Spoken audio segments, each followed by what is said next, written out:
Le samedi 22 novembre 2025 ezalaki journée spéciale na kati ya fondation BBL Béatrice Baluta Lumona oyo ekolaki près de 50 lauréats oyo wapi bazwaki brevet de mérite après avoir suivi la formation sur la décoration événementielle na centre FO6 moko ya centre de formation na kati ya fondation BBL Béatrice Baluta Lumona.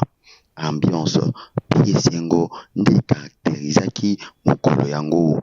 Monsieur Arnold Diakanoa, inspecteur principal provincial adjoint chargé de la formation, représentant du ministère de la formation professionnelle, a confirmé que lauréat bakozala évalué par un juriste pour na conjoncter capacité na bango après formation. Je suis l'inspecteur Arnold Diakanoa, inspecteur principal provincial adjoint en charge de la formation. Je suis venu représenter le ministère parce que c'est une formation qui se fait au niveau sectoriel, raison pour laquelle on devait être là.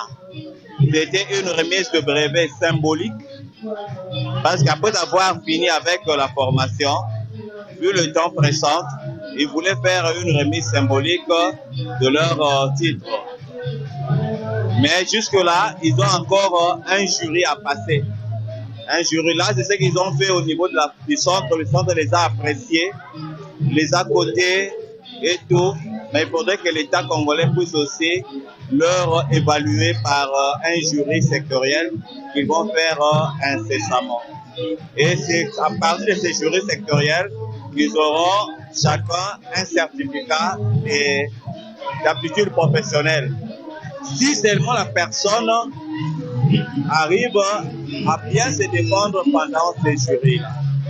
Na qualité na ye ya promotrice ya efo nyonso Madame Béatrice Baluta Lumona alobaki bakolandela lauréat après formation na bango pona kosunga bango ndenge nini bakoki gérer revenu na bango lorsque bakotia na misala makambo nyonso bauti kozwa na formation. Bonjour monsieur le journaliste, les impressions sont bonnes. En fait, on voit la réalisation de la vision qu'on avait depuis. On commence à voir un peu de la lumière dans ce qu'on envisageait et on loue pour ça.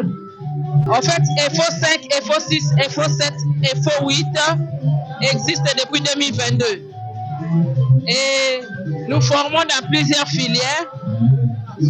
Nous formons gratuitement, nous récupérons la jeunesse, surtout la jeunesse qui dérange, notamment les Koulouna, les filles mères, en fait tout le monde, nous récupérons pour former gratuitement et les rendre utiles à la société. Les points marquants, Ezali, que vous savez, ce n'est pas facile pour une filière de rassembler et de coller 50 apprenants qui ont suivi difficilement la formation pendant 3 mois. Ce n'est pas facile. Mais Bazala qui a studié, Bazala qui est déterminé, et puis Bazo Sala Moussala qui donc quels que soient les événements, Bazo Mona Bango à l'œuvre, Yango Toye Kopesa Bango va papier na Bango.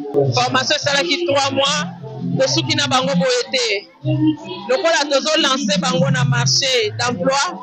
Et c'est ce formé bango sur la gestion, na leadership, comment va commis ça la bango moko. La formation tika na bango ezali yango wana. Ba yekoli c'est vrai pour ça la décoration, mais la décoration est évolutive. À chaque fois qu'il y a du nouveau, il faut to capacité bango na yango et puis to l'accès bango comment se comporter, comment avoir le leadership et comment gérer moi mike o babandozwa na musana bango na fondation na sa présidente ya fondation et fondation muteboti ba école de formation poto mona ke na kati ya axe na biso ya autonomisation et sengai to bandana ko former partout. Information et formation est très importante pour la évolution ya mutu yango wana to mi pesi pe mingi na conformer et na conformer to remarquer que fondation vraiment ezosunga mboka Congo. Il s'y est de rappeler que il faut ezali ba centre de formation na kati ya fondation BBL Béatrice Baluta Lumona oyo eza ko exister depuis 2022. But na yango ezali ko informer puis ko former ba jeunes congolais sur l'autonomisation, lolenge nini bakoki ko mizuela en charge. Mama Béatrice Baluta Lumona nzambe apambola yo mpona ba initiative ya malamu ozalaka nango mpona kosunga population congolaise. Bayoki